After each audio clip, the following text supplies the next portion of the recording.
É muito estranho como as coisas estão sendo resolvidas. Também o fair play financeiro do Flamengo, porque é muito importante esse momento. Porque a gente tem uma figura muito desproporcional nesse cenário que se chama Clube de Regatas Flamengo. O Flamengo é totalmente desproporcional à maioria dos times, né? A gente precisa sim ter cuidado para que o nosso campeonato brasileiro, tão disputado, não vire tipo um campeonato espanhol. Fair play financeiro vai barrar, vai segurar o ímpeto financeiro do Flamengo? Não, não vai. É campeão! É campeão! Fala aí, seus urubus. Peraí. Rapaziada, Flamengo aí bicampeão mundial, cara. Vencemos o Barcelona nos pênaltis, jogo dramático. Mano, quase passei mal vendo esse jogo aqui. Aquele gol de cabeça no empate no finalzinho. O Matheus Gonçalves perdendo o pênalti, que era pra dar o título. Quase passei mal aqui, rapaziada. Mas fomos campeões, bicampeões, né? O Barcelona aí que ganhou tudo na temporada. Ganhou o Campeonato Espanhol, Copa do Rei, Champions League Sub-20. E perdeu pra gente nos pênaltis. Parabéns aos moleques, mas o assunto hoje não é esse. Vamos falar sobre o fair play financeiro, né? Tá muito próximo aí de chegarem num acordo. E tem muitos rivais e até a mídia tentando contornar um pouco, dizendo que, por um lado, o fair play financeiro é essencial, e eles sabem que isso vai aumentar a discrepância do Flamengo para os outros rivais. Eles querem que... Querem não, eles exigem, com vários tipos de argumentos diferentes, que a fatia do bolo da cota de TV seja distribuída de forma igual.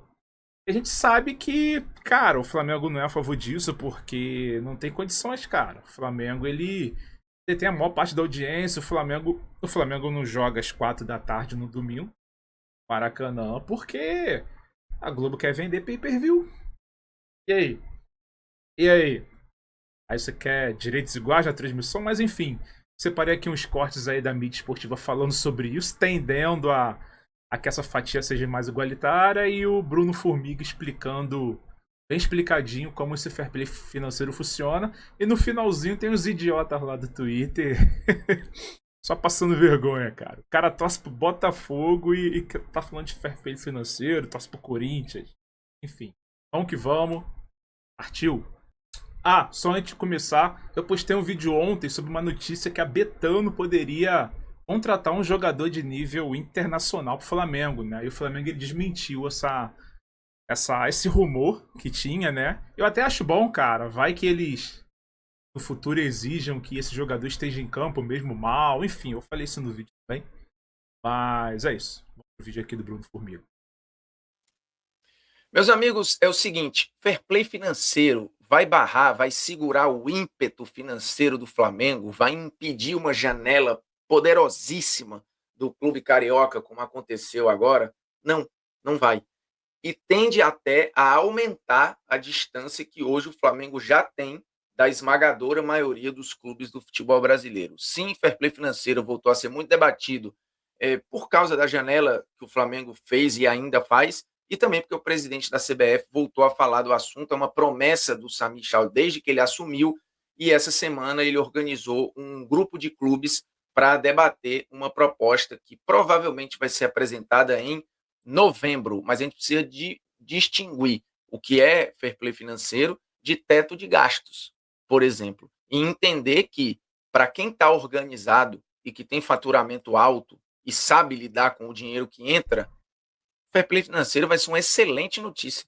Para o Flamengo vai ser fantástico, por exemplo. Agora, para uma galera aí, vai cortar as asinhas. Viu? O assunto fair play financeiro ele é muito bom, porque acho que a maioria das pessoas que fala sobre isso não tem a menor ideia do que está falando ou confunde com teto de gastos. Essa semana, a janela de transferências do Flamengo chamou muita atenção, né, com a confirmação da contratação do Samulino por 22 milhões de euros, mais 2 milhões de euros em aditivos contratuais, enfim, para mais ou para menos é um valor muito assustador, que já se soma ao que foi gasto com o Saul Niguez, com o Jorginho, e aí estamos falando também de salários que são muito altos, não necessariamente de compras, né, porque nem todas essas negociações o Flamengo precisou chegar junto em algum clube com tanto poder assim, mas são salários altos, sem ter luva, enfim, é muito gasto com caras que estavam na Europa, que saem do centro financeiro do futebol mundial para vir para cá, num elenco que já tem jogadores de muito alto custo, contratações que tinham sido muito caras,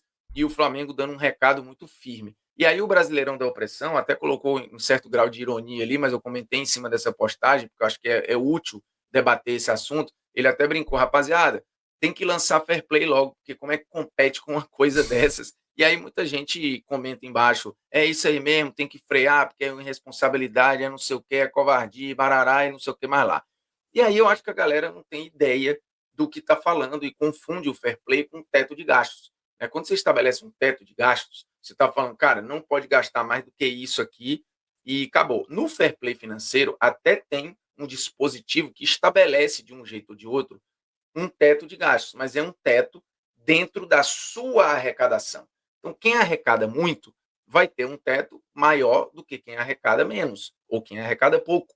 Hoje, o Flamengo é uma arrecadação gigantesca. Então, o percentual que ele poderia gastar dentro da sua arrecadação é maior que o dos outros. O teto de gastos tem um estipulado dentro do fair play, que é um mecanismo maior do que isso. E é um teto, repito, hoje nos modelos que funcionam aí mundo afora, um teto dentro de um percentual do seu faturamento, da sua arrecadação. Então, assim, a Europa é o modelo, né? A UEFA tem um modelo muito bem estabelecido, que já foi furado aqui e ali, né? Clubes, alguns encontraram fórmulas de tentar burlar o fair play financeiro, a UEFA vai sempre correndo atrás para tentar, mas a legislação ela é boa. A Premier League tem o seu fair play, a Liga tem o seu fair play, a Ligue 1 tem e por aí vai. Com um ou outro detalhe, no geral, elas tratam mais ou menos da mesma coisa. Né? Se você pegar pagamento em dia, o limite de déficit, que é traduzindo o quanto você pode ter de prejuízo, o seu limite de prejuízo, e um limite de gastos, que aí seria o teto de gastos. O pagamento em dia, por exemplo, na UEFA, exige que os clubes efetuem todos os pagamentos em dia, incluindo aí salário, imposto, transferência, com tolerância zero para atraso. Isso na UEFA, por exemplo, que é o modelo talvez mais famoso. E aqui? O limite de déficit, que seria o limite de prejuízo, estabelece que você pode ter um déficit acumulado em um período de 3 anos. Num bloco de 3 anos, você pode ter um limite de prejuízo. E a UEFA permite, por exemplo, um limite de 60 milhões de euros em prejuízo acumulado, com possibilidade de aumentar para 90, por exemplo, se tiver ali um aporte de acionista e tal, que eu estou resumindo bem como é que funciona mais ou menos na UEFA. E, por fim, o limite de gasto, que é pega a arrecadação, e aí em cima da arrecadação você tem um limite máximo para gasto dentro dessa receita, para gastar com o futebol, com salário, com transferência, com comissão de agente, por aí vai. E aí você... Então, só para resumir o que eu acho que o pessoalzinho aí, os rivais, tem na cabeça, é que eles acham que esse fair play financeiro vai limitar do Flamengo contratar. Resumidamente isso, né? Não, vamos colocar um limite aqui de contratação e o Flamengo não vai poder gastar 20 milhões, 30 milhões no jogo, seja, ou 60 milhões de euros numa janela. Não é isso, cara. Se o Flamengo arrecadar 1 bilhão, 2 bilhões, ele vai ter 75%, 80% desse valor para trabalhar em movimentações no futebol e tem um pessoal que custa a entender isso, cara. Inclusive esse senhor aqui, ó. Esse senhor aqui é uma figura, cara. Vamos ver o que ele tem a falar sobre fair play financeiro. Olá, pessoal. Seja bem-vindo ao canal do NEM. Quero falar sobre o Campeonato Brasileiro. Quem é o líder? É o Flamengo. E tudo isso é muito estranho. É muito estranho como as coisas estão sendo resolvidas e como está indo, né, por um caminho que talvez lá na frente seja complicado para se resolver essa situação. Durante essa semana houve uma festa danada nas redes sociais, uma festa imensa, porque o Flamengo ele conseguiu um patrocínio master. E qual é esse patrocínio? É o Betano. Aí, se você pensar O que é o Betano? É a mesma empresa que está patrocinando o Campeonato Brasileiro. E você acha que uma empresa vai patrocinar um clube para que ele venha perder? A gente vai ficar de olho. A gente vai ficar de olho. Queremos ver também o fair play financeiro do Flamengo, porque é muito importante esse momento. O teto de gasto, eu quero ver o fair play financeiro e o teto de gasto. Esse coroa é muito engraçado, né, cara? É muito engraçado. Mal sabia que se tivesse já implantado o fair play financeiro, o time dele já tinha quebrado há muito tempo. Antes da chegada da SAF aí, do Sugar Daddy dele. Existe um mundo no Brasil com fair play financeiro? Você imagina isso? No mundo já é difícil, né? Na Europa, há vários clubes que são punidos, né, pelo fair play financeiro. Acredito que vai ter que se achar esse caminho no Brasil também, entre os clubes e através da liga, porque a gente tem uma figura muito desproporcional nesse cenário que se chama Clube de Regatas Flamengo. O Flamengo é totalmente desproporcional à maioria dos times, né? E podemos até citar o Corinthians e tal, mas ainda assim o Flamengo é muito maior. Então esse fator desequilibra toda a negociação até agora. Fazendo assim um resumo, por que a gente ainda não conseguiu chegar numa liga única? A única coisa que eu acho do fair play financeiro que não está sendo abordada é que, né, o presidente da CBF assumiu, formou-se um grupo, tantos clubes, tantas pessoas de federações. Não tem um atleta. Quem faz o espetáculo? Quem é que se prepara? Quem é que joga? O atleta é figura fundamental nessa discussão. Então, se a gente quiser fortalecer o futebol brasileiro, um campeonato mais competitivo, com marcas mais valiosas, a gente precisa ter uma divisão mais igual do bolo, porque a gente está indo para um caminho em que Flamengo e Palmeiras acabam se distanciando financeiramente. É o que a gente chama de espanholização do futebol. Você só tem Real Madrid e Barcelona disputando todos os títulos ali. Então isso começa a ficar bastante aparente. Se a gente pegar os últimos campeonatos, quem são os clubes que mais ganham? Agora vamos escutar o que Mili Lacombe tem a dizer sobre... eu devo ser o único canal que coloca corte da Mili Lacombe. Vamos lá, falando dessa espanholização do futebol brasileiro. Ela tem coisas a se dizer também. Vamos escutar a Mili Lacombe, a amiga do Rogério Ceni. Muito mais quente. Prepare-se, Mili Lacombe, mas vamos falar agora de dinheiro, porque o pessoal está reclamando, né, das verbas do Flamengo. Mas tem como reclamar, Mili? Fora assim, o valor da verba da TV, né, que aí há uma divisão que não é justa, digamos assim, igualitária. Não é mérito do clube por conta do patrocínio e das outras formas de vender, de se vender. Como é que fica isso para o futebol também não ficar de uma forma menos competitiva, né? Só um ou dois clubes terem chance de serem campeões? Pois é, eu acho que tem algumas coisas aí. A primeira é, o Flamengo e o Palmeiras são associações, né? Elas não são SAF, não viraram uma empresa. E elas foram, e estavam mal, né? Há 10 anos, ambas estavam mal, e elas conseguiram arrumar a casa. Então tem um caminho aí para arrumar a casa sem você precisar virar SAF. Essa é a primeira lição que fica.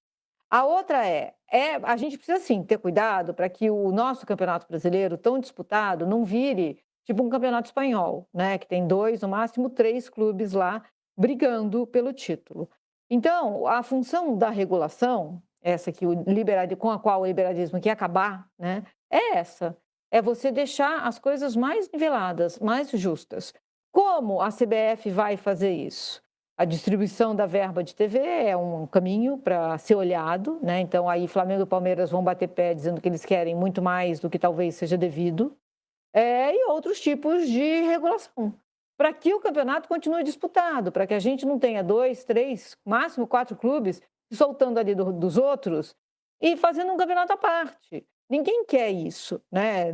Isso não é legal, isso não é bacana. Então, eu diria que o caminho que a Europa mostra não é o que a gente deveria trilhar, sabe? A gente deveria pensar num caminho nosso. O fair play financeiro é importante, a gente vai falar já do Botafogo, né? Uma SAF que está numa situação de calamidade, é uma SAF que vive uma situação de calamidade. O time está disputando, é competitivo, mas não é só isso, né? Porque se fosse só isso, a gente poderia, inclusive, Agora o Flamengo vira o Bayern de Munique do Brasil. CBF vai implantar fair play financeiro no futebol brasileiro. A competitividade vai acabar. Só vai dar malvadão. Os clubes só poderão gastar entre 70% a 80% de suas receitas. Pode dar tchau a qualquer chance de títulos: Corinthians, Atlético Mineiro, Cruzeiro, Vasco, Botafogo, Fluminense, Grêmio, Internacional, São Paulo, ou seja, todo mundo. O Flamengo vai sobrar cada vez mais nesse país. Até o Palmeiras vai sofrer. O cheiro verde não tem o potencial financeiro do Flamengo. Eles sofrem para chegar a 1 bilhão de receitas. E o Flamengo já tá indo para 2 bi. Acabou a maracutaia do Botafogo, do Corinthians, do Atlético Mineiro, do Internacional. Não cumpriu o fair play financeiro. Vai levar transfer ban. Ou seja, não poderá inscrever novos jogadores. Poderá perder pontos ou ser proibido de participar de campeonatos. O Flamengo vai sobrar. É o clube mais rico das Américas. Só um recadinho. O Flamengo já faz seu próprio fair play financeiro desde 2013. O Flamengo vai passar por esse fair play financeiro sorrindo de orelha a orelha. Nem vai sentir. A gente vai faturar 2 bi, né, pai? E a gente paga em dia todos os jogadores caros. Diferente do resto do Brasil. Chora Carminha, chora John Textor, chora todo mundo, porque o cerol do pai vai passar fininho no Brasil todo. Preparem o lombo seus antes, porque o chinelo do pai vai cantar bonito. Agora o Flamengo vira o Bayern de Munique do Brasil. Agora bora dar uma olhada aqui no Twitter. Presidente da CBF sobre o modelo de fair play financeiro no futebol brasileiro. Nós queremos um modelo autossustentável. Futebol que você não tenha teto de receita, mas tenha teto de gastos. Você só vai gastar o que arrecada. Evitar o endividamento dos clubes, evitar o doping financeiro. É o que sempre falo. Um clube que está devendo, mas contratando jogadores de milhões, não é Internacional. Prejudica um clube menor que paga em dia. Tipo Cuiabá, Corinthians. O que a gente quer é evitar esse desequilíbrio. Matéria aqui do Planeta do Futebol. Matéria do jornal o Globo, na verdade, né? Que o Planeta do Futebol repostou aqui. Cara, a sessão de comentários vocês já sabem, né? Olha esse carinha aqui. Carlos José. Ou seja, quer um cartel pro Flamengo. Cruzeiro tem que proibir essa merda já. Ó, o pessoal tá rebatendo ele aqui, ó. O problema não é esse, o problema é o Corinthians não ter pago o Ranieri ao Cuiabá e usar o jogador. Inter não pagou o Thiago Maia até hoje ao Flamengo e já tentou vender ele, repassando a dívida para outro clube. Aí tem mais comentários aqui, ó. O Lipe. O cara torcer para um time que foi rebaixado com vários escândalos financeiros, Cruzeiro, né? E não querer o fair play financeiro porque vai favorecer outro time que ele não gosta, é um grande reflexo de como funcionam as rivalidades entre times brasileiros. Um poste mijando no cachorro. Cara, perfeito. Vou até deixar o likezinho aqui. O camarada aqui, ó, certificado, burro pra caralho. Cara, o pessoal não entende, né? Não entende. Tem torcedor rival defendendo algo que vai acabar com o time deles, né? Se eles não andarem na linha. Vamos ver outro aqui, ó. Matheus, Flamengo passou quase 5 anos lutando para não cair. E mais 4 anos só de reestruturação sem ganhar nada, só pagando contas. Aí quando dá a volta por cima, já era todo esse burburinho. Com certeza teve um impacto, meu amigo. Com certeza essa ascensão do Flamengo incomoda muita gente, né? Daniel Lincoln. Pra tu ver o país de merda que vivemos. Todo mundo nos comentários achando ruim. Ou seja, todo mundo, os idiotas ou rivais, não aceitam, né? Ruim, ou seja, todo mundo quer gastar o que não pode. Eles acham justo o Corinthians rebaixar o Cuiabá com um jogador que eles não pagaram. Então, o Corinthians tá no transfer ban, né? É complicado, cara, mas esse foi o vídeo de hoje, né? Tentando explicar um pouquinho aí sobre o fair play financeiro, que isso não é prejudicial em nada ao Flamengo, cara.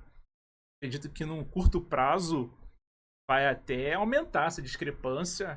E já tem time aí correndo atrás de SAF, como talvez o Inter, né? O Fluminense. E para tentar acompanhar, porque o Flamengo ele olha pelo retrovisor e tá vendo muitas pessoas não atrás dele, né? Eu estou assistindo agora a final da Intercontinental, Barcelona e Flamengo. O Flamengo chegou na final com muitos méritos, ganhou várias partidas, porém, o que o Barcelona está amassando o Flamengo, está triturando o Flamengo, não está no gibi. Um futebol de qualidade, um esquema tático redondinho. A garotada do ninho do urubu não sabe mais o que fazer. Vai para os pênaltis agora. O Flamengo pode ganhar? Pode, né? Pênalti é loteria, mas eu gostei muito do que a garotada do Barcelona está mostrando, a qualidade de futebol, uma diferença muito grande, muito grande, muito grande.